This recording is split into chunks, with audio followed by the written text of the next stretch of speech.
e eu entro na igreja. E o cara vem até mim, ele era realmente grande. Quando eu digo grande, quero dizer que ele era grande. Ele vem até mim e me dá um abraço. Quando ele me abraçou, eu fiquei tipo... E eles nem sabiam falar romeno. Você precisa de tradução de romeno para romeno, sabe? A maneira como eles falavam lá na montanha era diferente de como eu falava, sabe? Eu odiava aquele distrito no começo, e minha esposa me diz: querido, você não deveria ser pastor. Por que você diz isso? Você não sabe como amar as pessoas. Como você pode mostrar Jesus a elas se você não conhece Jesus? Querida, eu conheço Jesus. Eu sei tudo sobre Jesus. Aprendi desde criança. Eu sei versículos da Bíblia. Eu conheço as doutrinas. Eu conheço o manual. Ela diz: não, não, não, não, não, não. Querida, eu vou à igreja. Eu guardo o sábado. Eu como de forma saudável. Eu até canto no coral. Ela diz: você não conhece Jesus, querido. A menos que você saiba amar essas pessoas, você nunca servirá a Jesus. Você precisa se decidir. Eu não gostava mais dela. Mas fiquei quieto. Porque não queria dormir no sofá, sabe? Então, um cara vem até mim. Ele é vermelho e é grande. Diz: jovem, aqui eu sou Deus. E eu aprendi com meu pai que eu não conheço o medo. Na Bíblia, em Apocalipse 13, aqueles que têm medo não serão salvos. Na escola, quando ensinaram sobre o medo, eu faltei a aula, então eu não conheço o medo. E então, quando ele disse: eu sou Deus, eu disse: eu sou Pavel, prazer em conhecê-lo, Deus. Ele disse: você está zombando? Eu disse: sim. Você está brincando? Sim. E você não está? Como pode dizer que é Deus? Para você, eu sou Deus. Eu demiti 17 pastores antes de você. Aquele cara trabalhava para a segurança. Como a KGB na Rússia, na Romênia, era chamada de segurança. E aquele cara era pago pela polícia para monitorar a igreja e informar à segurança quem trouxe bíblias, quem disse o que na igreja. E toda vez que um pastor o contrariava, ele chamava a polícia e o pastor era ou transferido ou demitido. Ele ele também colocava algumas pessoas na prisão. E aquele cara foi o ancião-chefe por 41 anos, quase 42 anos. E a igreja não o elegeu como ancião. E a polícia veio e trancou a igreja. E disse: se vocês querem ter uma igreja, coloquem-no como ancião. Então eles o colocaram de volta. E a polícia abriu a igreja. Ninguém tinha poder contra ele. E aquele cara veio até mim e disse: eu sou Deus. Você faz o que eu digo. Se você me contrariar, está fora. Bem, bem, bem. Quando ele disse isso, eu cheguei perto dele e disse: tenho medo de que você esteja fora. Ele disse: o quê? Eu disse: você me ouviu. Ele perdeu a paciência. Ele começou a gritar e ele cuspia quando gritava. Eu disse: fique longe porque eu não tenho um guarda-chuva. E aquele cara ficou realmente bravo comigo. Nos meus primeiros 3 meses como pastor, ele os tornou tão miseráveis que eu odiava minha vida. Ele distorcia cada sermão, interpretava mal minhas palavras, ligava para o que na conferência e a união. Ele me deu um tempo difícil. Ele me xingava. Ele me chamava de estúpido. Ele me chamava de vaca estúpida. Imagine isso. E eu costumava ser alguém. Ele literalmente transformou cada dia meu em um inferno vivo. Eu o odiava. E Maria me disse: querido, Deus te enviou aqui por causa dele. Você precisa amá-lo. Eu disse: como você pode amar Satanás? Você está aqui por ele. Você precisa salvá-lo. Eu disse: Satanás não pode ser salvo. Deus o ama. Eu disse: já basta. Se Deus o ama, ele não precisa que eu o ame. E Maria disse: querido, madame, a menos que você saiba como amá-lo, você nunca será um cristão. Eu disse: é melhor você amá-lo e me deixar em paz. Bem, querido, você é o pastor. Lembra? Ah, eu não gostei disso. E ela disse: Deus te trouxe aqui por causa dele, porque Jesus disse: perdoa-os porque não sabem o que fazem. E Jesus amou aquelas pessoas que o perseguiam. E Jesus quer que elas sejam salvas. Ele quer que elas sejam salvas. Deus te enviou aqui por ele, não pelos bons. Eu disse: não, esse cara não pode ser salvo. E então Maria olha para mim e diz: então Deus o enviou aqui por você. Você precisa se arrepender. Eu disse: do que você está falando? E ela disse: você não é um cristão. Se você não sabe amar essas pessoas, você não é um cristão, muito menos um pastor. Você precisa se arrepender ou parar de ir à igreja. você nunca poderá mudar ninguém porque você não entende. E eu sabia no meu coração que minha esposa estava certa, mas eu não gostei nem por um segundo, porque eu odiava aquele homem.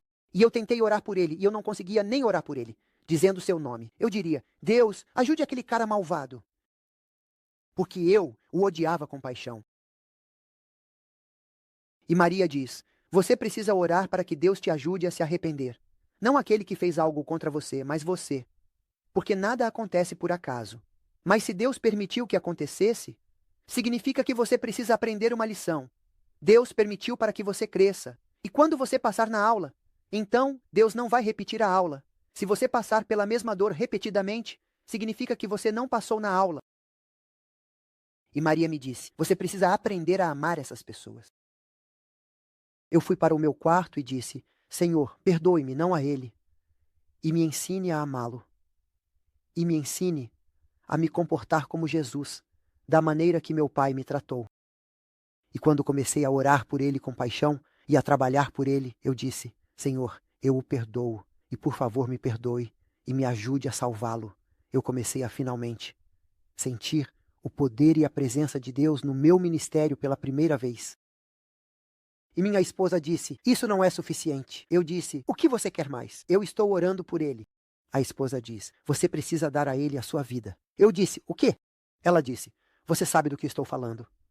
Seu pai te ensinou melhor. Então eu fui orar e comecei a chorar. E eu disse: Senhor, tira a minha salvação e dá a ele. Não me tire deste distrito antes de salvar aquele cara.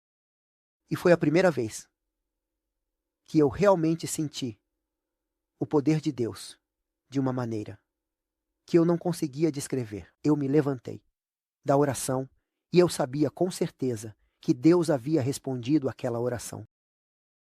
E eu liguei para uma igreja e disse: pessoal, vocês precisam amá-lo. Eles disseram: você está brincando? Ele colocou tantos de nós na prisão. Ele demitiu tantos pastores. Ele nos causou dor por mais de 40 anos. Você está brincando? Como poderíamos amá-lo? Sofremos, somos afetados, nossas famílias, meu filho esteve na prisão. Como podemos amá-lo? E eu disse: a menos que vocês o amem, não deveriam mais vir à igreja. Deveríamos fechar a igreja.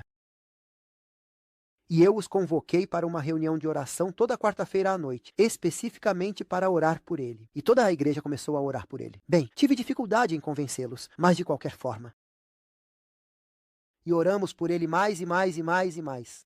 E então tivemos um comitê de nomeação. E eles me perguntaram: o que devemos fazer? Eu disse: não me perguntem, perguntem ao Senhor. Bem, sabemos que o Senhor diz para não elegê-lo, mas a polícia vai fechar a igreja. Então, não deveríamos ter uma igreja. Meu Deus pode mantê-la aberta. Se ele permitir que seja fechada, significa que nem temos uma igreja de verdade. Temos apenas uma forma. Mas se Deus quiser que esta igreja fique aberta, ela permanecerá aberta. Então, a eleição aconteceu. E eles não o elegeram como ancião.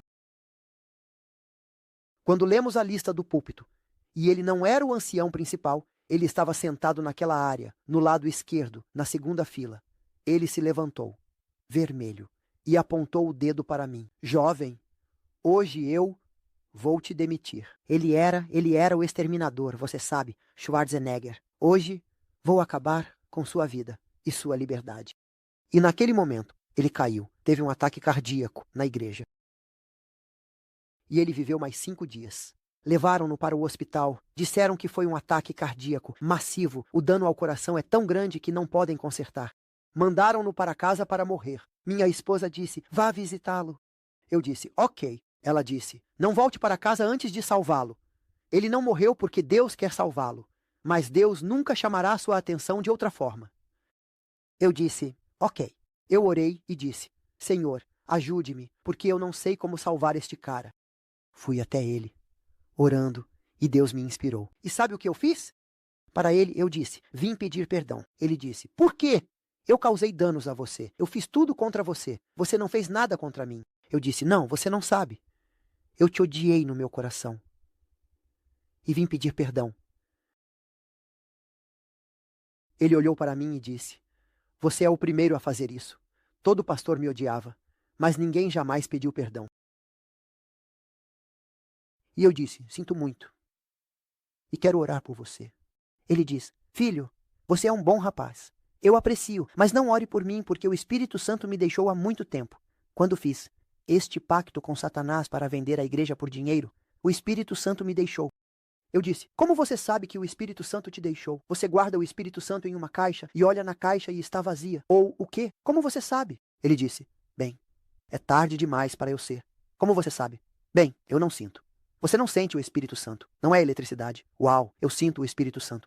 Eu disse, como você sabe? Bem, eu não sei. Eu disse, então você não sabe. Você quer ser salvo? Sim. Então o Espírito Santo não te deixou, porque a natureza humana vai te dizer para fazer o que é pior. O Espírito Santo te diz para se virar, como o filho pródigo, como o ladrão na cruz. Foi o Espírito Santo que te levou a dizer, eu quero ser salvo. Então o Espírito Santo nunca te deixou. Você deixou o Espírito Santo.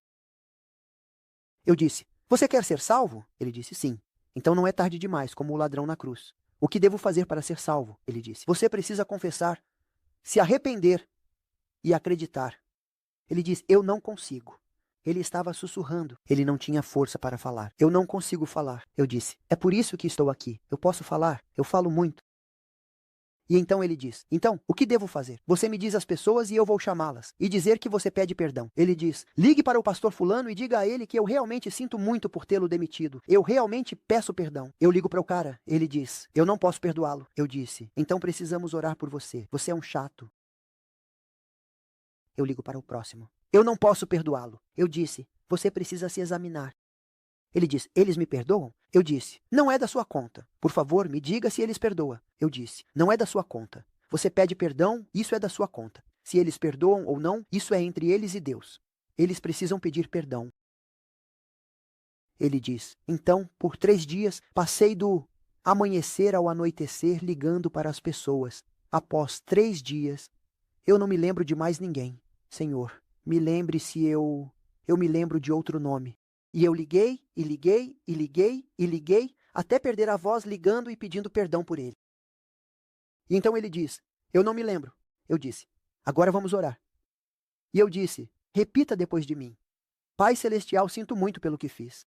E ele começou a chorar e disse, então eu digo, por favor, me perdoe. E ele disse, mas por favor, me perdoe. E então eu disse, eu acredito que no sangue de Jesus eu sou perdoado, embora eu não mereça. E ele fica quieto. Eu disse, diga.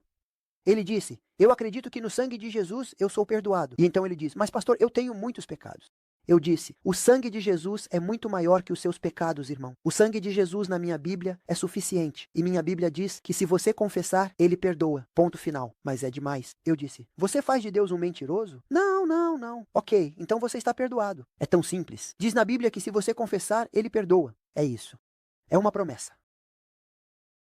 Ele diz, ok, Senhor, por favor, me perdoe. E diga, eu acredito que estou perdoado. E ele disse, e eu acredito que obrigado, Senhor, por me salvar. Obrigado, Senhor, por me salvar. Amém, amém. Ele disse, é isso?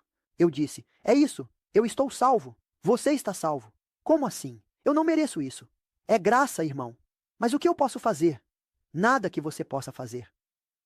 Você apenas acredita e se alegra e diz, Senhor, no céu eu vou te dar tantos abraços que você não vai conseguir me parar. Eu vou me colar em você e não vou te deixar ir. Eu disse, isso é tudo que você pode fazer. Ele disse, venha perto de mim, pastor. Eu pensei comigo mesmo, ele vai me bater agora, ele não tem força. Eu me aproximei dele.